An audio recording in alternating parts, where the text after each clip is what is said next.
April 24th, 1964. Alone in his patrol car, Sergeant Lonnie Zamora was chasing a speeding car south of Socorro, New Mexico, when he saw a bright flash in the sky. Thinking a local dynamite shack may have exploded, Zamora left the chase and went to investigate. As Zamora approached the shack, he noticed a shiny white object which he first thought was an overturned car, with two people wearing white uniforms standing close to it. As he got closer, he could see the object was white and oval in shape, with a large red symbol on the middle. As Zamora approached the object, he noticed that he startled the people standing next to it. He parked his car around 150 feet away from the object and got out, only to find that the people were no longer in sight. Zamora had hardly turned away from his car when he heard several loud thumps, like somebody slamming a metal door shut.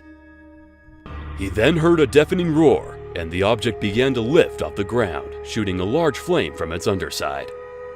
Zamora ran for cover as the object continued to ascend. As the deafening roar stopped, Zamora looked back.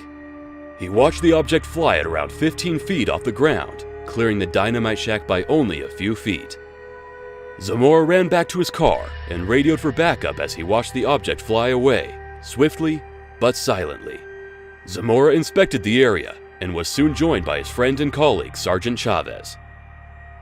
They noticed the brush was burning in several places and some deep symmetrical marks in the sand around the launch site.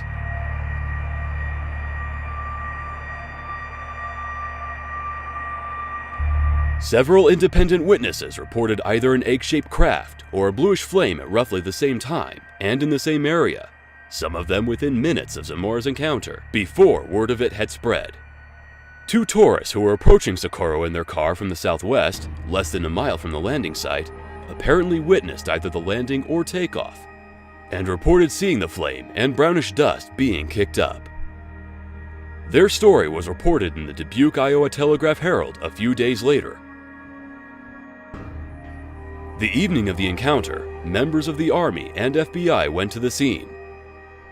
Using flashlights, they cordoned off the site, took measurements, and also took samples of the sand and the scorched bushes. Further investigations followed by the U.S. Army, U.S. Air Force, and FBI, and the sighting received considerable coverage in the mass media.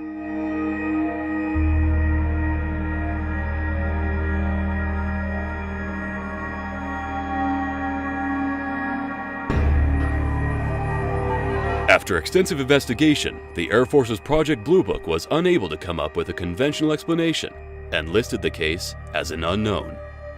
However, in a secret report prepared for the CIA, Project Blue Book's director, Major Hector Quintanilla, offered further details regarding the case. There is no doubt that Lonnie Zamora saw an object which left quite an impression on him. There is also no question about Zamora's reliability.